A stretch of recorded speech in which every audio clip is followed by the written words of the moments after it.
Well, next today we will read 156, Decline of the Good Dhamma. This is from Anguttara Nikaya, Book 5. Bhikkhus, there are these 5 things that lead to the decline and disappearance of the good Dhamma. Part 5. Here, the bhikkhus learn discourses that have been badly acquired with badly set down words and phrases. When the words and phrases are badly set down, the meaning is badly interpreted. This is the first thing that leads to the decline and disappearance of the good Dhamma. Again, the bhikkhus are difficult to correct and possess qualities that make them difficult to correct. They are impatient and do not accept instructions respectfully. This is the second thing that leads to the decline and disappearance of the good Dhamma. Again, those bhikkhus who are learned, heirs to the heritage, experts on the Dhamma, experts on the discipline, experts on the outlines, do not respectfully teach the discourses to others.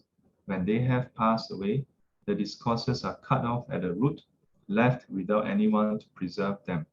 This is the third thing that leads to the decline and disappearance of the good Dhamma.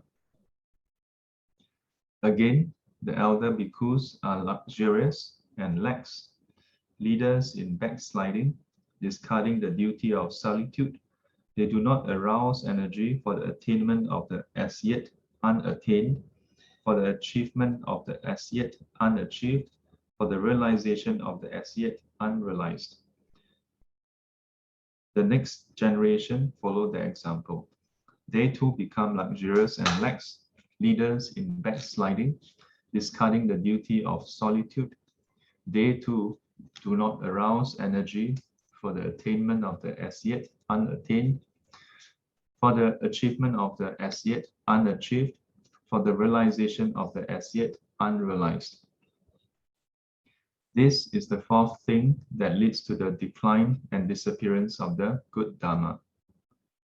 Again, there is a schism in the Sangha, and when there is a schism in the Sangha, there are mutual insults, mutual reviling, mutual disparagement, and mutual rejection. Then, those without confidence do not gain confidence, while some of those with confidence change their minds. This is the fifth thing that leads to the decline and disappearance of the good Dhamma.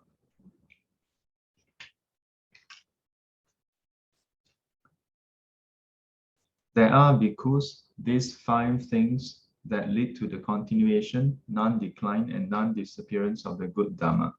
Part 5. Here, the bhikkhus learn discourses that have been well acquired and well set down, with well set down words and phrases. When the words and phrases are well set down, the meaning is well interpreted.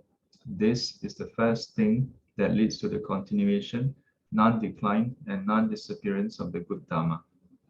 Again, the bhikkhus are easy to correct and possess qualities that make them easy to correct. They are patient and accept instruction respectfully. This is the second thing that leads to the continuation, non-decline, and non-disappearance of the good Dhamma. Again, those bhikkhus who are learned, experts on the Dhamma, experts on the discipline, experts on the outlines, respectfully teach the discourses to others. When they have passed away, the discourses are not cut off at the root, for there are those who preserve them. This is the third thing that leads to the continuation, non-decline, and non-disappearance of the good Dhamma. Again, the elder bhikkhus are not luxurious and lax, but discard backsliding and take the lead in solitude. They arouse energy for the attainment of the as yet unattained, for the achievement of the as yet unachieved, for the realization of the as yet unrealized. The next generation follow their example. They too do not become luxurious and lax, but discard backsliding and take the lead in solitude. They too arouse energy for the attainment of the as yet unattained, for the achievement of the as yet unachieved, for the realization of the as yet unrealized. This is the fourth thing that leads to the continuation, non-decline, and non-disappearance of the good Dhamma. Again, the Sangha is dwelling at ease, in concord, harmoniously, without disputes, with a single recitation. When a Sangha is in concord, there are no mutual insults, no mutual reviling, no mutual disparagement, and no mutual rejection. Then those without confidence gain confidence, and those with confidence increase. This is the fifth thing that leads to the continuation, non-decline, and non-disappearance of the good Dhamma. These bhikkhus are the five things that lead to the continuation, non-decline, and non-disappearance of the good Dhamma. So this is about how the Dhamma may decline or not decline. Yeah. Any questions?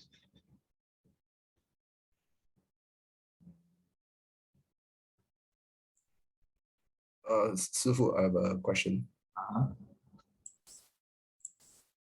Yeah.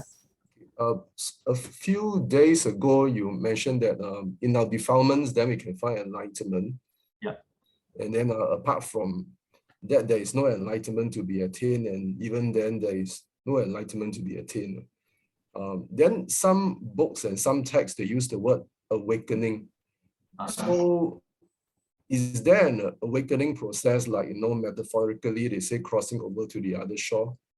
Or like enlightenment, you mentioned, is there no awakening at all? Or is awakening illusionary? Is it the same enlightenment and awakening? No, it can be a bit confusing sometimes. Okay, so the term awaken is in a way a literal translation from the word bodhi. Yeah, the word bodhi actually means to awake, right? Or awake. So then where did the word enlighten come from? Yeah, actually the word enlightenment or enlighten is actually purely an English word, and we kind of borrow it from the English vernacular to express what we consider to be the state of awakening. Yeah, because awaken is actually a metaphor, right? So enlighten is kind of used nowadays to indicate that the person has awakened. So for most intents and purposes, they are synonymous. There's another term. So like in Chinese, Kai Wu is also translated as awaken, but in most cases, it actually doesn't have a full connotation of enlightenment. Yeah, not necessarily. Yeah, not necessarily. Oh, not necessarily. But in the Zen tradition, if you tell them, they may go up in arms with you. Yeah. So that's a good way to see whether someone is awakened or not. You tell them that their Kai Wu is not actually enlightenment. See whether they go up in arms. If they go out in arms, then not enlightened. So, so then your question is it because that day I said that in reality also no enlightenment. Yeah. So for all intents and purposes, at the current stage, you can take it that there is enlightenment. Okay, and you should work very hard until you get enlightenment. Yeah. But once you attain enlightenment, you also see that there's no there's really no enlightenment apart from suffering, apart from defilements. It is merely the absence of it. For most people, this is a very tricky concept because we are used to yo, we're used to something tangible. Tangible things is easy to understand. Abstract concepts are not so easy. Yeah, not so easy. So to tell you there is something, and then when you say that there's something, it's easy to understand. And to see something is easy to understand. To tell you that there is, in a way, something, but only in a way. In what way? That thing that exists, in a way exists, but don't exist. And it exists purely as a negation of something. And that, in a way, a bit difficult. Yeah. So I always like to use the analogy of a cup. So what is this? Cup. A mug. Yeah, mug or cup, huh? Yeah. In the Heart Sutra, there was one year when I asked, what is this? Then some say mug, some say cup. Then, well, we have a separate discussion on whether it's a cup or mug. Yeah, then I go and check dictionary. Then, oh, okay, when there's a year, it should be a mug. Then later someone said, but how about teacup? Then I'm like, okay, 笑了. Because teacup has a year also. Then all words are. So then the question is like, so this is a mug, right? So now if there's some dirt on it, then what is it? Then we say that it's a dirty mug or cup. Then now that there's dirty mug or cup, if you have another one that doesn't have a dirt, then we say, as opposed to this one, that one is a clean cup. Similarly, if I clean this up, then this is a clean cup. Yeah. But and now there's three things: cup, dirty cup, and clean cup. But all the while there's only cup. But in fact, this also have no name. That's why it can be cup, it can be mug, it can be pei, it can be whatever, pui, whatever you want to call it. But once you discriminate, then there's all kinds of names and the distinction between dirty and clean cup. Further, now without a mug, is there cleanliness to talk about? There's no cleanliness to talk about without mug, right? But yet you can still talk about it. Why? Because there's no, without a mug, there's no dirty mug. So you can say that when there's no mug, there is still cleanliness, right? But without a mug, to talk about cleanliness, a bit hard to understand. So have a mug, and then you say this is a clean mug, then easy to understand. Oh, clean mug is like that. Yeah. But without mug and without dirty mug or clean mug, is there any cleanliness to talk about? Actually, there's really no cleanliness to talk about. Cleanliness only exists when there is a dirty mug, and you give it a name, dirty mug. Yeah. In the ultimate sense, the dirty mug is also just the way it is. Yeah. But for all intents and purposes, if you have the dirty mug and the dirt is polluting the water and you drink it, you will have its corresponding result, which is stomachache. So you cannot say that there's no distinction also. There is still a distinction between dirty and clean mug. Yeah. Unless you can accept that stomachache is also just the way it is. Or rather, not just accept, unless you truly see that stomachache is also just the way it is. The rising of conditions.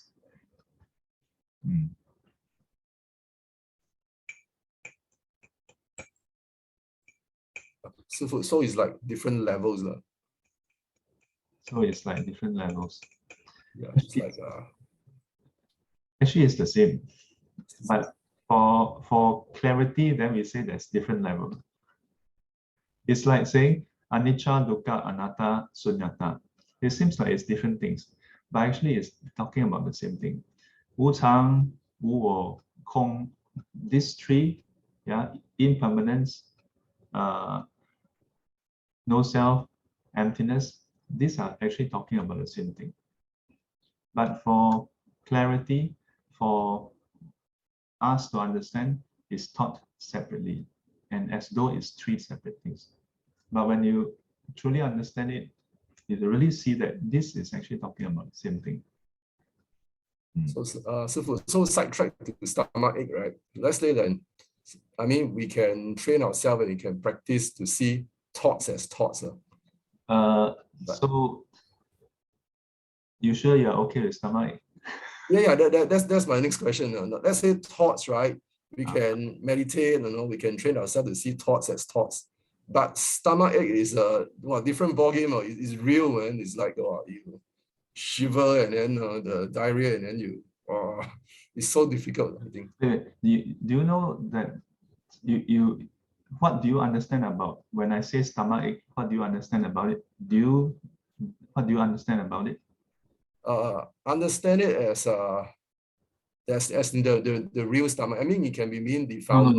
No. Just okay. So you must understand when is an actual thing, when is a metaphor. The stomach ache that I talk about exists in relation to the cup, right? Yeah. And the dirty mug, right?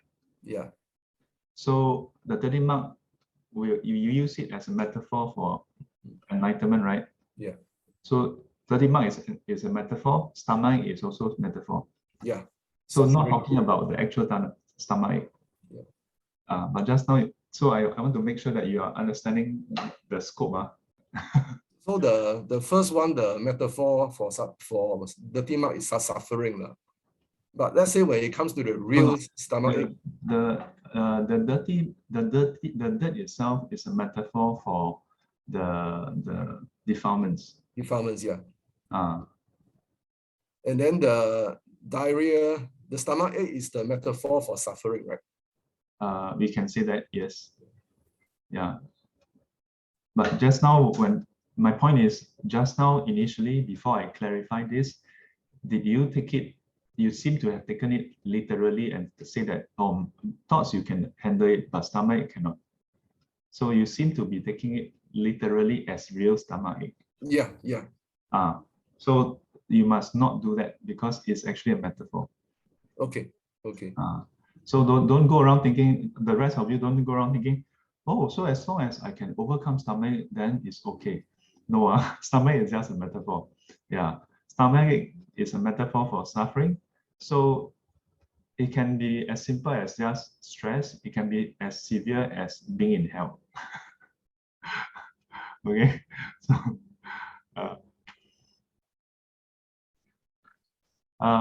hang on, let me just.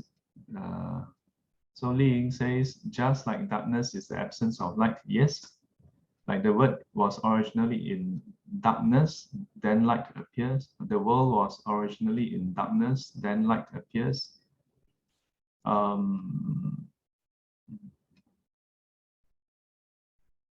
world was originally in darkness, then light appears.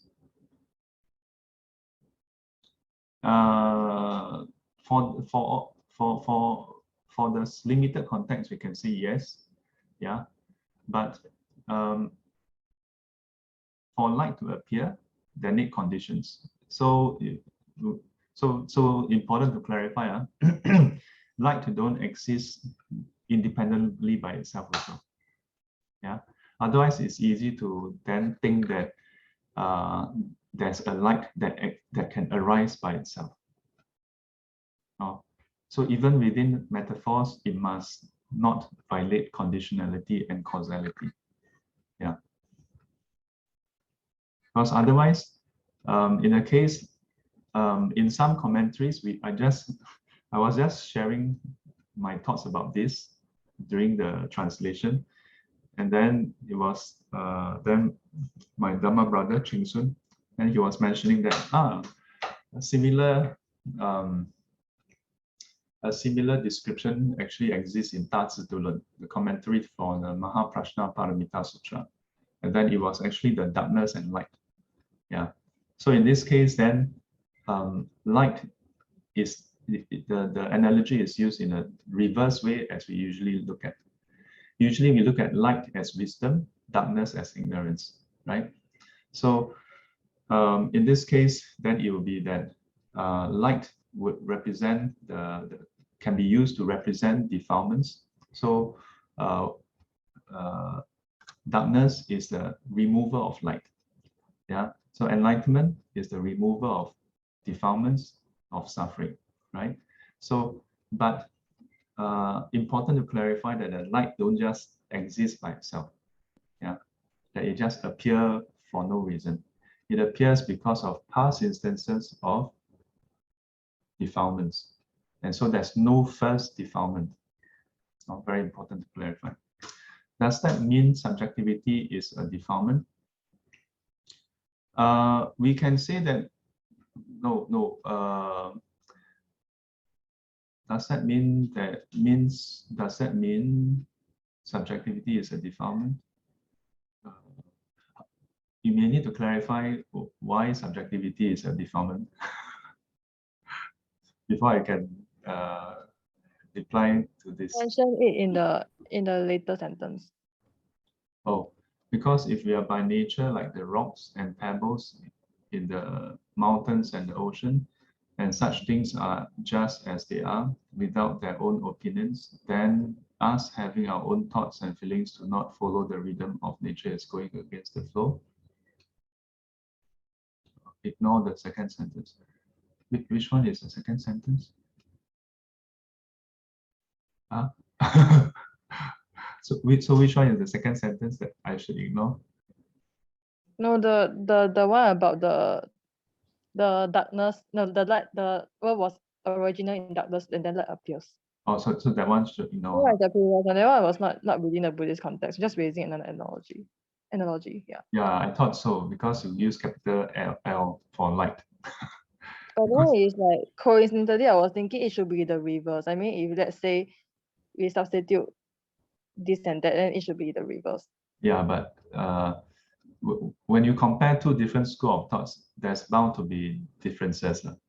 Yeah, such comparison never accurately prove anything except that they are showing that they are different.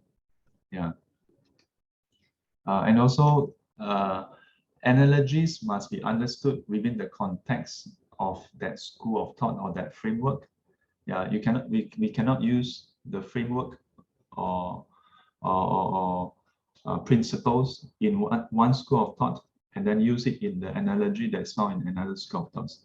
I mean, they are not meant to be used in that way.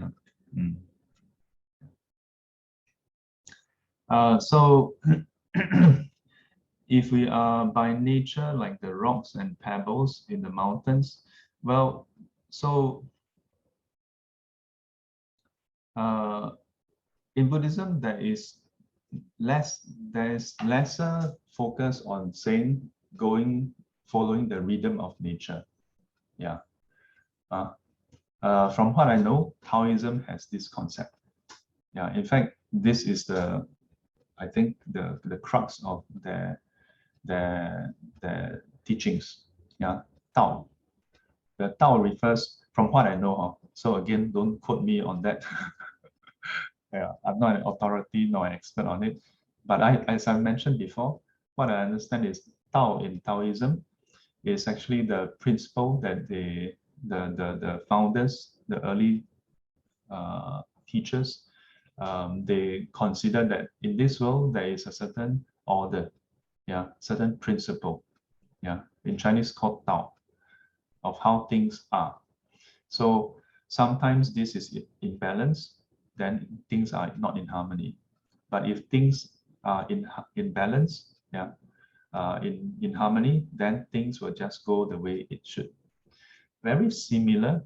Yeah, there's some similarity between this notion and the Buddhist teaching, right? Yeah, about the way things are. The distinction being, when in Buddhism we say to see things as they are, yeah, there's still that distinction between seeing that this is defilement, this is absence of defilements, this is suffering, this is absence of suffering. Yeah, and there's no way, though there's nowhere that says then we should just accept that there is suffering. Yeah, that there's defilement, and then it's that we should just go with the nature of suffering or of defilements and then act according to defilements. Oh no. Yeah. So in Buddhism, this is where we differ. This is where we differ. And then the first part about that we are by nature like rocks and pebbles. Towards in a certain way, this is true. Yeah, in a certain way, this is true. But it's important to note what is the similarity and differences. Yeah, we are similar in the sense that as far as the physicality is concerned, we are similar. That is the physical part. We are also similar in principle that subject to change is this body and mind. Likewise, subject to change are the pebbles and rocks. This mind and body is dependent on conditions. Likewise, the rocks and pebbles are dependent on conditions. No self, emptiness, no self, emptiness, same. But the distinction is there is body and mind, there's physicality and mentality. But for rocks and pebbles, only physicality, no mentality. So in rocks and pebbles, no enlightenment can be found. Yeah.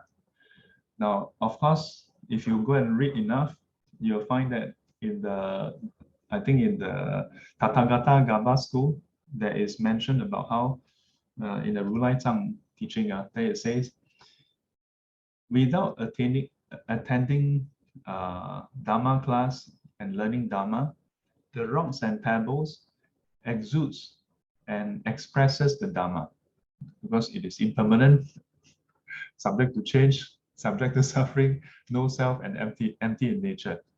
So it has Buddha nature. So this particular school look at even non-living things as in not non-living, non-sentient objects as having Buddha nature. But that Buddha nature would be different from what we usually think of as Buddha nature, which is the potential to attain enlightenment. Yeah. And again, I say, this is why over time, I really feel that the advantage that we have in modern times is we have access to all the different schools, all the different teachings that we feel like it. At the same time, this is also the bane of our current society. Yeah. So as a result, some of these concepts, for example, the question of whether emptiness or enlightenment is like this or like that,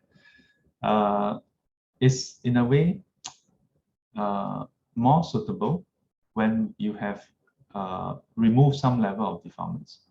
Then you can appreciate that statement without going in a tangent, Yeah. But unfortunately now we finish the morning sit, you go on internet, enlightenment, what is enlightenment? Wow, then you can see the description of enlightenment from 101 schools, including those who don't understand enlightenment, including those who even distort enlightenment. At least so far, whatever you ask are still within the known schools. But do you know that there are also those who consciously or unconsciously distort the teachings? So the trouble is today, you go and search, sometimes it can create a lot of unnecessary confusion. Yeah. So when I said 烦恼即菩提, this is a very Zen thing. Yeah. My emphasis is not so much about, wow, so Puti and Fanao, enlightenment and defilement is the same. I'm trying to highlight whatever Dhamma you learn, you must bring it back to resolving your defilements. Yeah, because, and in fact, I believe the point of that statement is to focus on this. But many people then end up thinking about, oh, since 烦恼即菩提, then we have 烦恼, then we have also the enlightenment, so then we don't have to cultivate anymore. We are already Buddha. Yeah. So you go and you go and read a lot of articles from the later Zen, not the early Zen. The modern Zen masters, yeah, who have been a lot of the comfort Zen masters, they will keep on talking about how we are already enlightened. But if we are all already enlightened, then there shouldn't be a distinction, right? Then we be having war anymore. Yeah. So sometimes the emphasis, so when I do mention this quite a few times, and is that must focus, we must come back to our suffering, our defilements. Yeah. Otherwise, when we learn Dhamma, it becomes just a very interesting intellectual exercise. Yeah. That doesn't help us to work on our current state.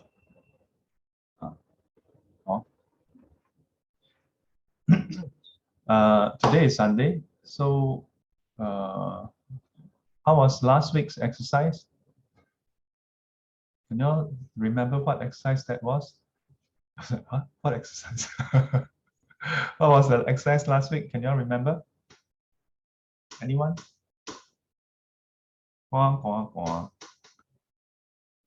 Solitude. Solitude. Yes. Lenny? Oh yeah. Right view. Right view. Right view. I think that's right. There was one exercise on solitude. Yeah, to spend time by yourself. Right view was one of the days when we had the teaching on it. Yeah. So this week, this week's exercise,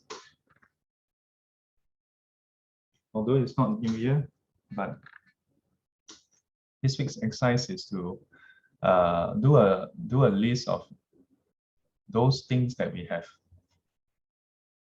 Yeah. You don't have to do it all in one day. Yeah. So you can, on the first day, just list out an overview of the things you have. Yeah. Then second day, go into a bit more detail. Yeah. Write it down. Don't just, so far I did already in my mind. No. Write it down. Yeah. Maybe you all may need a book to write down. Do this exercise. Okay. Then next week, or maybe over the week, you all can share what you discover. All right. 愿消三障诸烦恼，愿消三障诸烦恼，愿得智慧真明了，愿得智慧真明了，不愿罪障悉消除，不愿罪障悉消除，世世常行菩萨道。世世常行菩萨道。阿弥陀佛。Till we meet again, may be guided and protected by the Buddha, Dhamma, and the Sangha. Sadhu, sadhu, sadhu. And as always, 乖乖。 all right, have a non-possessive day ahead. Take care, stay safe. Thank you, 师父。 May, are you okay? 大家。 Thank you, 师父。拜拜。 Bye bye. Thank you, everyone. Thank you, 师父，拜拜。 May 走不了。Yeah. That who? Oh yeah. Bye bye, everyone. Goodbye. Okay. Bye, Lama. Bye bye. Bye bye.